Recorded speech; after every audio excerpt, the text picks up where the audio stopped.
If I could go back to architecture school, I would tell the teachers and professors to kind of have a unit on realizing projects and understanding what that means. Yeah, surfing in a GCC region. Yeah. How did that idea come about? Usually looking at the unique selling points of one of their projects. Right. So surfing, Some projects might not be great financially. The financial is not the most important. For me, that's the really fun part. Is when people use your project, and you're like, wow, they're actually using it the way that I wanted them to use it. The kickoff, Yeah. the start of it. Like Yeah. it's when everyone says, yeah. But eventually you go in the middle of the project and all hell breaks loose. Yeah. Like all Yeah, these yeah. issues come about. Yeah. What do you do when you reach that point in the project? Yeah.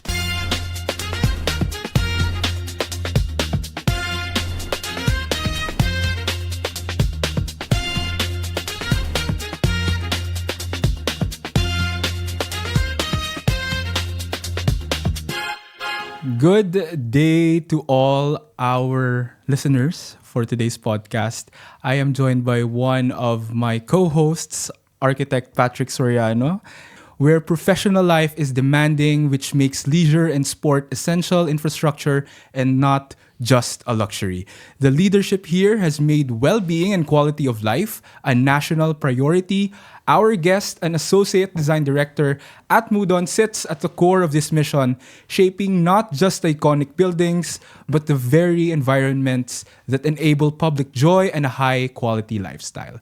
Today, we're diving into the unique challenge of balancing creative vision with executive strategy in one of the world's most dynamic cities. Please help me welcome Mr. Mazen Merhebi. Thank you so much. Thank you.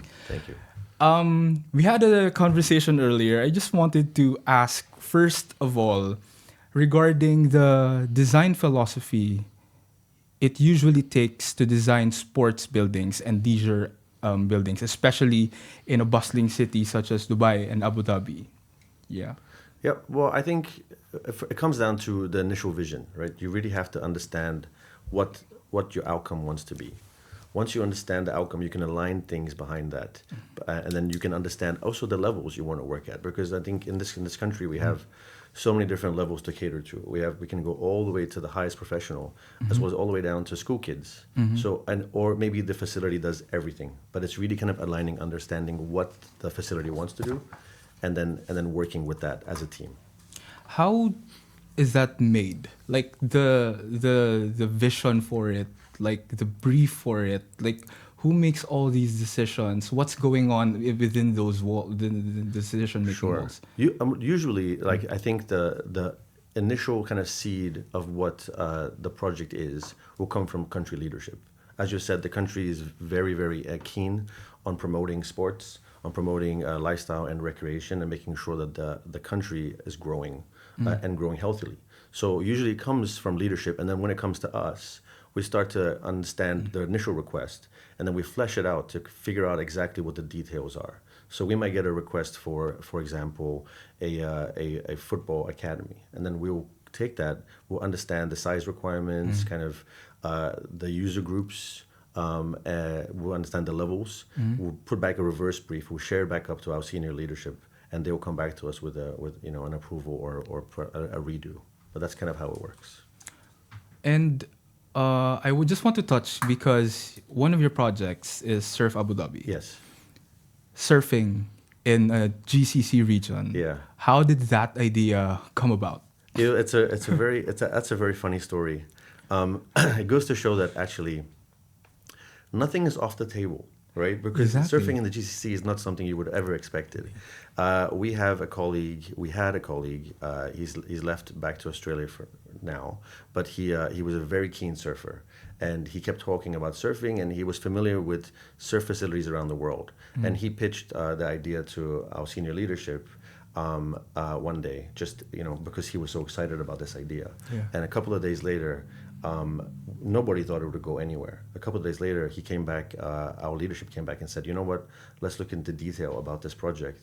And from that seed, that initial conversation became Surf Abu Dhabi. So it goes to show that you'll have to put things out there to get things back. If you never ask the question, maybe we never would have had Surf Abu Dhabi in the first place. Yeah, it's interesting that you say that because I know developer are usually looking at the unique selling points of one of their project. So surfing is probably not common in the UAE because Yeah. we don't have the waves, I would say. Yeah. But I think it's a good addition. So can you expand on that, on how it was pitched to the higher management or Yeah. senior management? Well, I think in the end, it has to be a project that works from a development standpoint as well, Agree, right? yeah. You can't just build stuff that doesn't make a return. Yes. And so I think that once we started looking at surf machines and surf models and surf pools and started to understand the context of how that business works, and then also looked geographically at the UAE, we're in the center of the world, right? Everybody comes through here. So a lot of surfing, there are different levels of surfing. So from when I grew up, surfing was, the guys at the beach in the little shack. But surfing has become a super professional sport and also has reached ultra high net worth individuals. So you're getting people from all the way up to all the way down to your little kids at school that are interested, and not having a facility in really the central hub of kind of air travel. It made sense to put something here. Yeah. And the kind of the feeling from the professional leagues has been great. We have a tie-up with World Surf League, so they now have 2 competitions every year with us, and there's going to be more international competitions. And we also have a lot of stuff when it comes to like schools and teaching kids. People fly from around the world just to come to utilize the facility. So it's proven to be quite a success. Yeah. So you mentioned kids. Yeah. So Alex and I were talking about it because if you are developing this type of activity or space, do you think that the experience is important? It's a place that people get in, and then when they go out, they talk about it outside. Oh, there's a place that Yeah. there's a new place in town that people love to go. So how important it is to you? 100%. Word of mouth is like it's the biggest thing for us, and I think enough people know about Surf Abu Dhabi, but we still want more. And when to be honest, before this project, I didn't know how to surf, but now I can say that I can surf because of the project. I've been using the waves and I've been learning, and actually it's very exciting. And what I did is while we were kind of going through our testing and commissioning, we were able to bring people to kind of help us test. So I brought all my staff that worked on the project in bit by bit. Some people that don't even know how to swim, But the way that Surf Abu Dhabi works is it caters to all. So like people that don't know how to swim, there are parts of the pool that you can actually access that don't require you to be in deep water, and then they have one-to-one coaching. So then everyone that left always said the first thing is, I have to come back. Because that's the feeling. You want to come back and grow and learn more. It's super accessible in terms of levels of surfing ability. But yeah, word of mouth is a big one. Yeah. And more than that, I think what's this Surf Abu Dhabi, it's creating this vision that didn't necessarily, it wasn't necessarily there in the first place, but pitching an idea and it being able to cater to these audiences, to these families, to create new bonds of friendships, I think that's beautiful in itself. Yeah. Talk to us about one of your new projects, the Velodrome. What's it about? Like, how did this idea come about? And what was the story and the design process for it?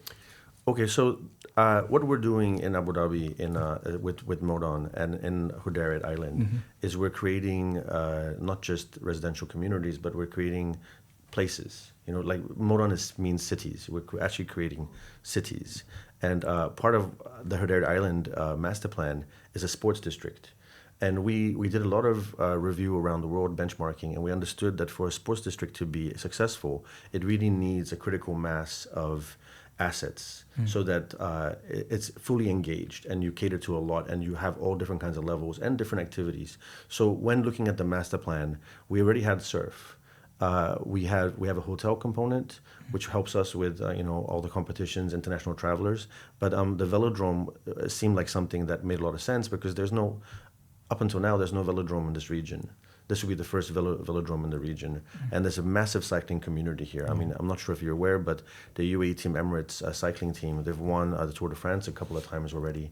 Yes. And we have a great cycling community. And so our company as well is very in tune with the cycling community. And it just kind of made sense for our sports district. We looked at the numbers. to put in a velodrome, Yeah. and then we have a tie-up with international cycling bodies to run competitions here in the velodrome too. So the velodrome itself is actually quite a unique building. The way that this velodrome is done, it's I think it's the only one in the world where you can cycle around the facade. So you can start from the outdoor cycling tracks, and then you access the facade zone, which is an external space, and you cycle around the entire velodrome. I think it's 2.5 times, and you get to the roof, and on the roof you can cycle around too. It's a public space, so you can imagine how interactive this would be, and it's all about drawing the community in. So as a building, it's going to be quite spectacular in terms of the way it relates to the community, the way the community is invited into the building without actually entering, but you can still experience the building. It's going to be fun. We're very close to completing, so hopefully in about Q1 of next year we should have something where people can go visit. It just constantly like amuses me how the vision for these spaces are done, especially sports and leisure. My next question is like, when it comes to designing these kinds of spaces like sports, leisure, I know that you mentioned earlier that of course you have to consider the return of it. Like that's one factor of it. But in terms of developing these designs, what other factors do you need to consider? Like what are the benefits you feel are essential to be considered for the community? Yeah. Look, so the return financially is one thing, but yes, there's so many other returns when it comes to the community. I mean, it's community growth, it's community activity, it's health, it's a sense of place, right? Because these buildings, these spaces, people start to develop emotional attachments to them. So it's about creating identity for Abu Dhabi as well. So there's a whole bunch of things in terms of return that are over and above just financial. And I think that whole thing, that has to be reviewed when you're looking at a project's return. Because some projects might not be great financially. They will still make a return, but the financial is not the most important. The most important is how it kind of places itself within Abu Dhabi, and how it, for the greater Abu Dhabi, it kind of means more to them as a community. That's beautiful. Now I understand that you're a pretty sporty person yourself. You're an athletic person sports, yourself. yeah. What are your like favorite places to visit in the world in terms of sports? Like which spaces or places do you feel has that sense of community, that sense of place, that sense of identity that you just keep on coming back to? Just curious. Yeah, look, it's difficult because before designing sports facilities, you're basically I'm a fan of sports facilities. Right. So when I go somewhere, it's about the feeling that I get from the space in general. So if you're watching a basketball match or if you're watching a football match, it's about how, and you don't really think about it until you actually have to design it.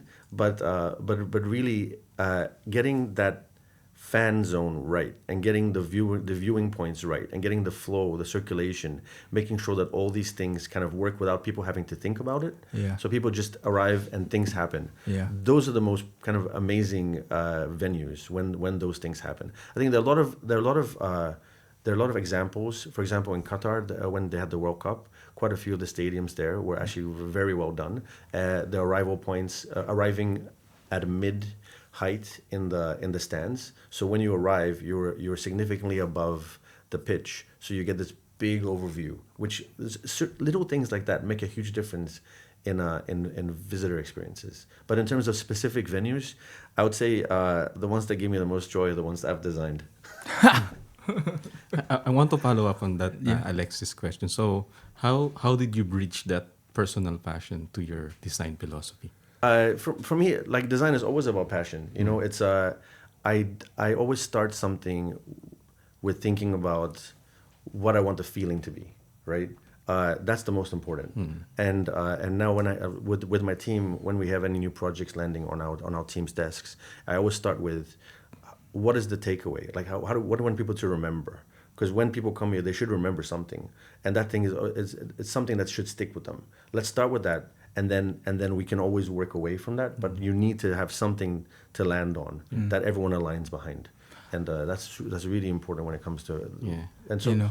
I'm always passionate about the design. We've had like several guests on the podcast, and they keep on saying about this feeling, like architecture is a feeling, and I think there's beauty to that, because when they say what is architecture, they always keep on saying that, you know, it's both an art and a science. Yeah. And the science of it, the buildability, creating something that's buildable and can stand the test of time is one thing. Yeah. But it being able to provide a feeling Yeah. to its users, Yes. that I think that's the art part of It's it. intangible. It's intangible. And not many places get it right. And when they get it right, it's amazing. You know. And I remember like on a trip, maybe halfway into my career, we took a trip to Spain, and we were walking around and doing an architectural tour, and I went into Gaudi's Casa Bayo, which is a home, and that moment reminded me of why I wanted to be an architect, because when you walk into that home, it feels warm, like it feels like you've gone into a home. I've never been to that home before, but I felt comfortable straight away, and I was like, that feeling that he's able to convey to me is so important, and then that kind of really stuck with me as a moment, and it made me remember every time I'm designing something, I want people to come away with a feeling. Tell us about how you got into architecture. With all of this, like with this gift of hindsight, many years later on in your career, tell us about that day you decided, I want to be an architect. Yeah, it's We'll be back after a short word from our sponsors. So, Irene, Yes, Alex. if you could go to Japan, Ooh. what would you do? If I could go to Japan, I'd love to, of course, experience Tokyo. It's a bustling city. Yes. Shibuya Crossing, super popular. Taking selfies, pictures in Shibuya Crossing. Yeah, it's like their version of the New York Times Square. Yes. And I would love to go to the more cultural side, to Kyoto, see the temples, experience what we've been studying about. I would love to see more of Japanese architecture, the temples, and I would love to ride on the bullet train Oh. that takes you from Kyoto to Tokyo in 2.5 hours. Amazing. And Yes. that innovation would be cool to experience in and Yes. of itself. What would you eat? Oh, eat. For sure, authentic takoyaki. Love. Yeah. How about yourself? What would you like I to would try? love to eat authentic sushi and ramen. Sounds good. And aside from authentic food, I'd also love to try their rare exotic food. I've heard of the tiger pufferfish, and I think that would be really intriguing and a bit of a risk to try, but seems worth it when you're in Japan. And did you know that all of this is possible if you book through MPQ Tourism? Really? Do tell. So they can plan your entire 7-day itinerary from your arrival to departure. They'll take care of your hotel, your schedule for the day, and when you transfer to different cities, it's all taken care of. And MPQ Tourism, they happen to be our sponsor for today's video. That is so amazing. For more information regarding MPQ Tourism, just refer down to our podcast show notes. Yeah, thank you, MPQ Tourism. Thank you, MPQ Tourism. And now we're back to the episode. How you got into architecture. With all of this, like with this gift of hindsight, many years later on in your career, tell us about that day you decided, I want to be an architect. Yeah, it's I was always an art focused student. So even in high school, I always sketching, drawing, creating was always something that I wanted to do. Initially, I wanted to become an artist, but I was then thinking about it practicality. From a practicality mindset, and like, okay, how am I really going to make this work as a career? And then architecture kind of came into light, and I said, oh, you know what, this seems to be a good combination of creativity and also like building a professional career and technicality, because I was into physics and math, so I thought this does a combo of everything that I like. I took a stab at it, and luckily for me, I went into a super design focused school. So in the school that I went into in university was all about understanding what your design intent is, and then working the technicalities on from that. But if you don't have that as a starter point, then your project falls apart. So that kind of built into my mindset how important design was, and that kind of set the tone for the rest of my career. And you also mentioned earlier that you yourself are an athletic kind of person, uh, your sensibilities as an athlete definitely played a role in your career as an architecture. Yeah. Would you say that they have something related in why now you are engaged into sports architecture and design? Um, I'm not sure. I'm not sure if I can make that correlation strongly. But what I can say is that when the opportunity came Yeah. for the potential to work on sports projects, my hand went up straight away, and I told everybody that wanted to hear within Modon that look, sports projects, I want to do them, and it's about if you don't put it out there, you won't get it back. So by letting everyone know that this is stuff I'm interested in, I've now become the person who's leading all the sports facilities and projects. And so it's an important thing to always speak and to speak with your intent, because if you don't, people won't understand what you're driving towards. That's can you briefly run us through also your like history? Because I understand that you started your career in Australia, and then you went to several countries. You experienced several cultures Yeah. before you moved here in you established yourself here in the UAE. Tell us something about that. Yeah, it's been a long journey actually, and I'm quite blessed that I had this journey. I started my career in Australia, working about 8 years in Perth, which is a smaller city in Australia, but still, it has its benefits. I learned the ropes there, and then moving to the hyper density city of Hong Kong, and at that time in my career, China was really where everyone was focused. So there was a lot of design work done around China. And then that also gave me the benefit of working across Southeast Asia. So I did a lot of work in Vietnam, a lot of work in India, across a bunch of different typologies, mostly to do with retail, commercial, residential, some hospitality. And then eventually I reached a point where, having done all that, I came to the UAE. And actually, the sum of all those parts, I think, has really helped me, because initially, early in the career, when I was starting out, it was very important to be specialized. People were saying, "Oh, this person is a specialist in retail. This person is a specialist in commercial or residential." And I've always been a generalist. I've been someone that kind of does everything. So if I can do retail, commercial, residential. I've made a point to kind of touch all bases, and that kind of gave me a wider breadth of understanding of how different buildings work. And that, I think, has led me to where I am right now with sports, leisure, recreation, because all these buildings are kind of unique one-offs. And you really have to understand so much to do with logistics, flow, circulation, usability, how people want to manage a space. And all that kind of led to this, if that kind of answers your question. Yeah, it answers my question. And I also want, since Patrick's also like working for one of the developers here in the UAE, I just wanted to hear like his thoughts on being specialized in one field and being a generalist. Like, what do you think are like, should an architect be a generalist, or should they specialize, and should they strictly specialize in one thing? I think what I believe, I think architecture is a broad, scope. I think it's not wrong for being to specialize in one thing. So for my experience, we are registered in landscape architecture, and then we go to a landscape architect job. So I think it's more of the experience and the passion that you're looking at, because at the end of the day, you're looking at the trajectory of you wanted to go. Yes. So the common theme is like what you will be thinking in the next 5 years. Yeah. Right? Are you gonna be in that same place, or you want to move on to the next one? So I think looking at as an in the architecture, perspective, I think it's not bad to be specialized in one item. ID, furniture, Oh, 100%. facade. Yeah. I think it's a good thing, because architecture is a very Yeah, Very I 100% agree with you. I think it's different paths for different people. Exactly. And I have friends that are specialized and like hyper specialized, and because of that, they're in their field. When someone needs something, they go directly to them, because their knowledge is so in depth, and they chose that path, and they get excited about that.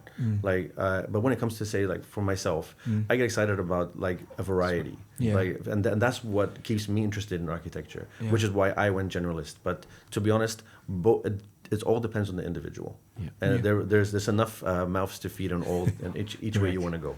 And to add to that, I feel like this is the common path like architects usually make. Like we start off our careers like being generalists. Like we want to try everything from retail to commercial. We engage in all these projects, and then later on, as you progress, as what you also experienced, you come at the point where you're presented an opportunity. Yeah.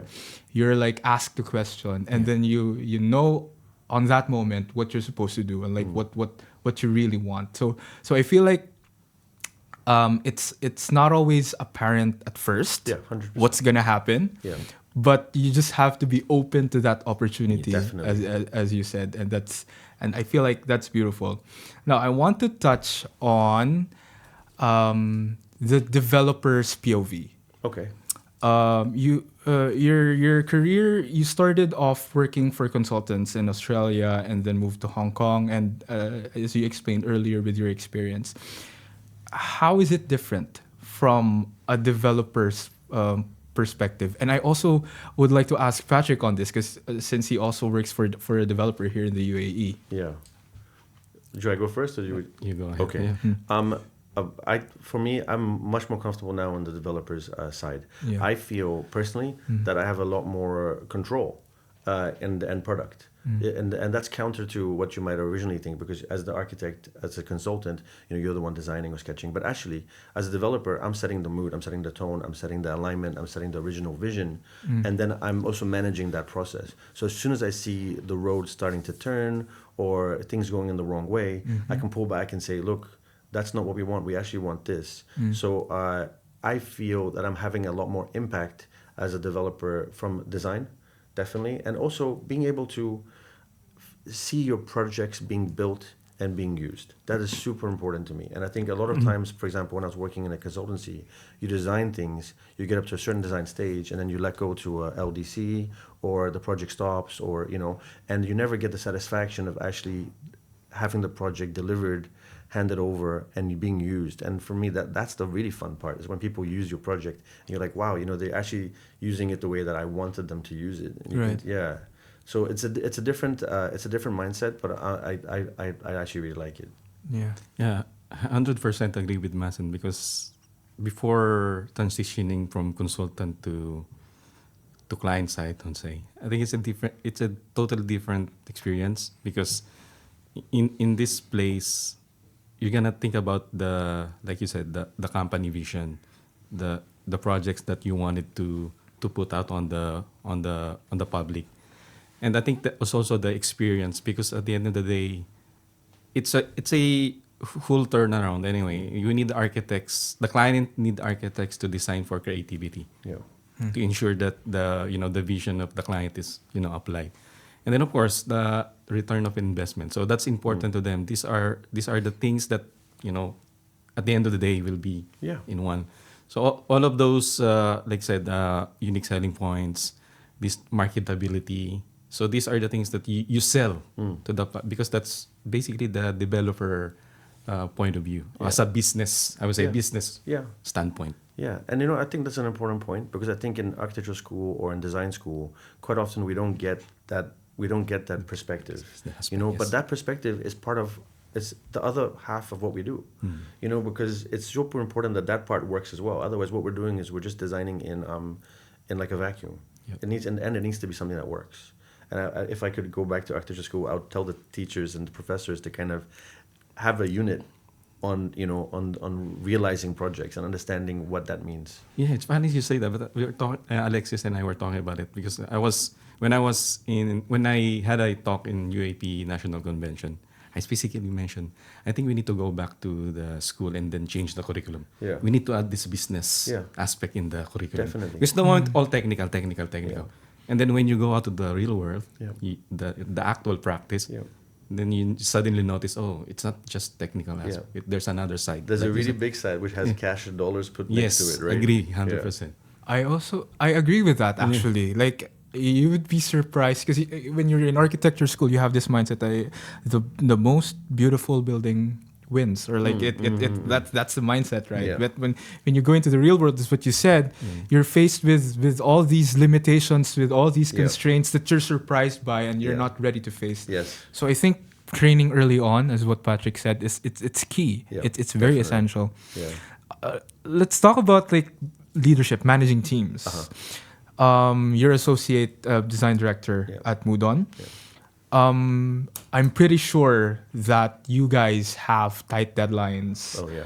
budget constraints. How do you work around that? Like, what's your like philosophy when handling teams to reach to reach expectations, Yeah. the project expectations and demands? Yeah, yeah. Look, I think the most important thing is being clear and aligned with everybody.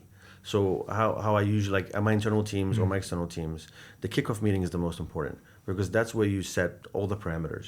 So if people know that you want something that looks like this, something that can perform like this, and by this time and for this amount, at the very start, then at least everyone's moving together. The worst thing is to have say a consultant that goes off and designs something that doesn't align with your budget, doesn't align with your time frame, and then you're going to have to do abortive works, right? So that initial kickoff is perhaps the most important meeting, just to get alignment with everybody. So you can always point back to that and say, look, we agreed, so let's go back to that. Let's not veer too far off it.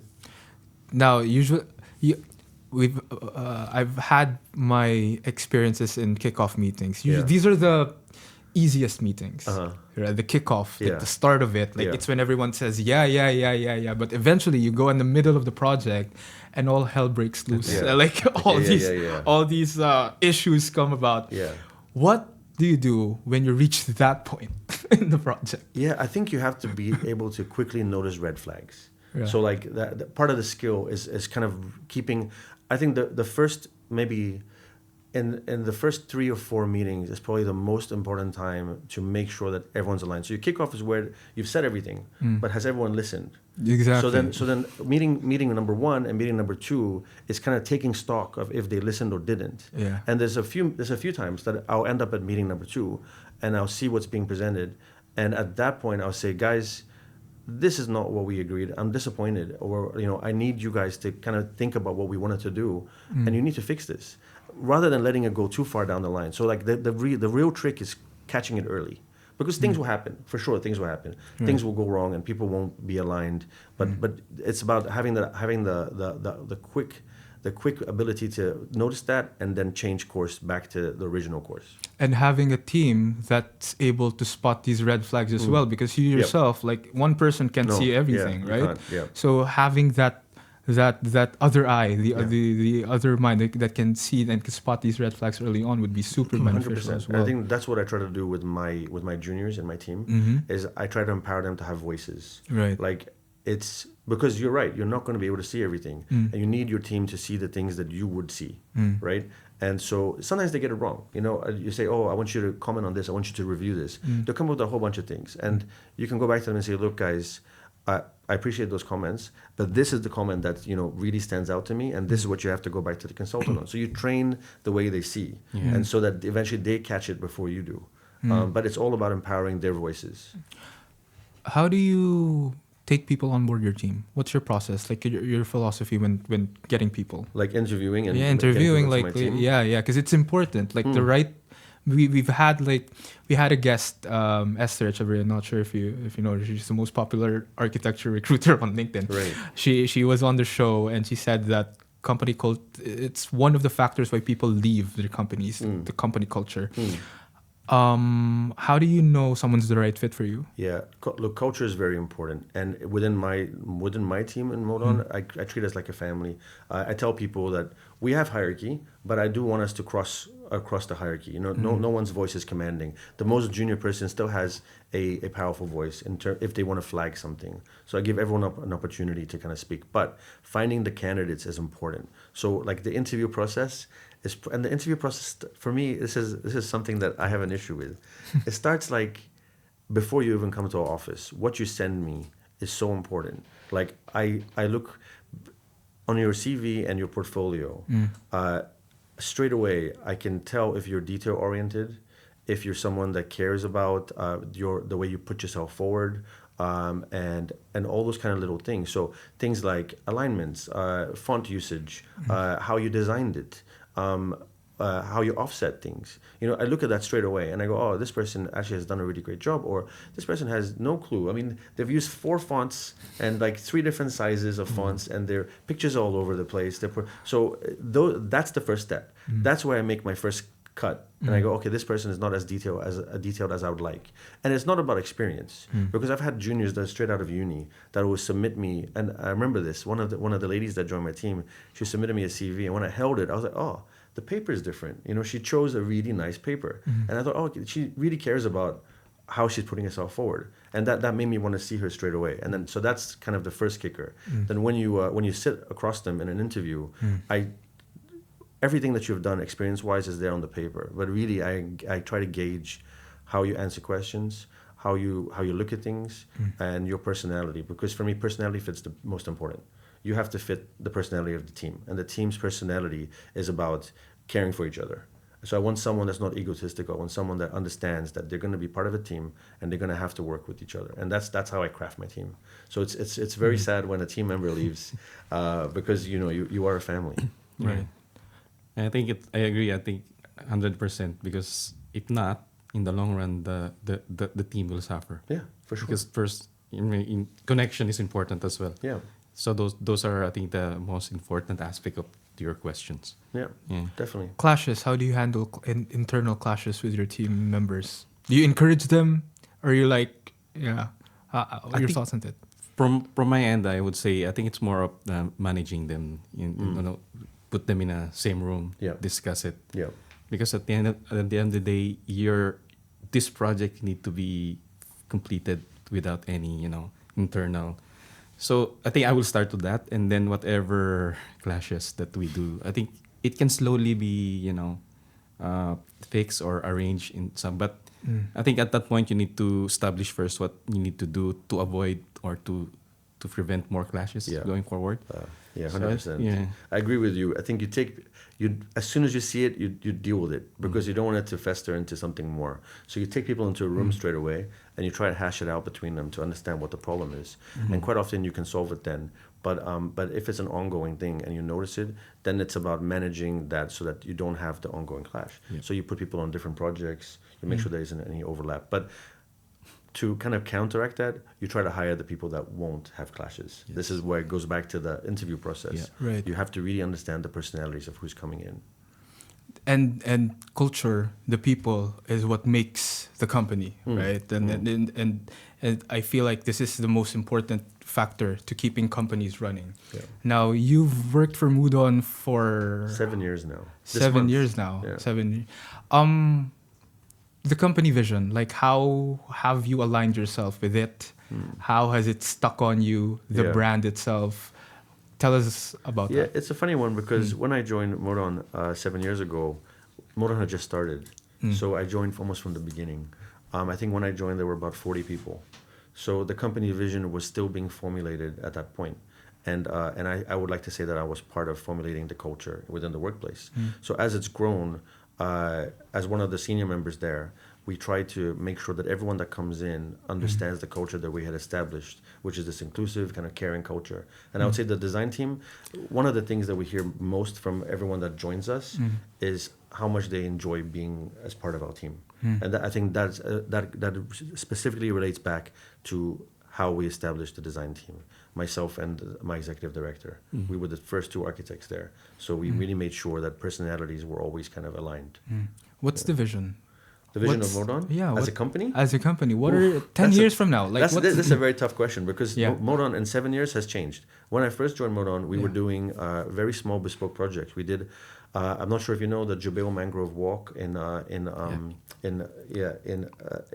Abu Dhabi. It has a beautiful 2-kilometer walk in the mangroves. That was one of our first projects, which was kind of very kind of small and boutique. And now we're building cities. Our land bank is bigger than the last 16 countries of the world. We're bigger than them in land bank. So like we've just grown from a company that was doing national housing and Abu Dhabi vision projects, boutique vision projects, to a company that's building cities around the world now, not just Abu Dhabi. We were initially resourced just in Abu Dhabi, and now we have projects in Egypt, we have projects in London and Morocco. We've literally grown from about 40 people to I think the real estate company is now approaching 600 Oh, that's amazing. in 7 years. Yeah. So the vision, I mean, if you ask me to look into the future, I don't think I could do it. With this company, I think everything is open. I think we're just we're reaching everywhere. But what are you sure about? Okay, I'm sure that we're going to create spectacular spaces in Abu Dhabi. I'm sure that we're going to develop the Abu Dhabi community in a way that all the residents are going to benefit. I'm sure that we're also going to create a vision. We're going to align with the vision for Abu Dhabi that will help to bring more tourism, to help to kind of establish Abu Dhabi even more on the world stage. So that I'm sure of. Yeah. And I think that's a great point to end this conversation, because these questions like community building, creating spaces that create impact to people, these are important, and these are often like in the turbulent work that architects face, these are often sidetracked, Yeah. But keeping a vision of creating beautiful interactive spaces as what you do, especially in your projects in surf as well as the velodrome, creating sports and leisure places that families, communities can thrive and bond. These are important, and I feel like the work that you do in Modon it's really important. Thank you. It's really important. Thank you so much. What last words that you can say to our audience? Architects, you're talking to architects, you're talking to young people. Advice that you can give them? I think always be creative. Always strive for something special. And not special doesn't mean expensive or biggest or whatever. Special means the feeling. Like, and we spoke about this earlier. Like, everything we do should elicit a feeling. And whatever that feeling is, you should enter spaces and it should give you something that's intangible. And I think that's probably the thing that I think is most important as an architect. The emotion. Yeah. The Happen. emotion. People Yeah. should be happy. Definitely. Yeah. Emotion is super important. Yeah. Yeah. And thank you. Thank you very much. Thank you so It's a much. pleasure. Yeah. It's been really fun. And thank you so much, Patrick. Yeah. Thank you. I enjoyed this. Yeah. Okay. Lines to Legacies is a production by the United Architects of the Philippines Dubai chapter. It's directed by me, Alexis Reyes. Edited by Marvin Berses and Surzan James Gulay. Research and writing by Katrina May Lim and Marivic Matellano. Hosted by Alexis Reyes, Irene Domingo, and Monica Merhebi. Special hosts are Patrick Soriano and Carmina Austin Mamangun. Guest coordination by Van Adrian Latigay. Social media managing by Norlene Clarice Felizario, Edna Marie Optinalia, and Ran Dudang. Production design by Onofre Giao and Junilin Gallo. Operations is by Chris Garcia. Introduction is by Camila Latigay. And the podcast beat was produced by Patrick Soriano. Follow us on all our social media platforms at Lines to Legacies. See you next time on another episode of Lines to Legacies, a production by the United Architects of the Philippines Dubai chapter.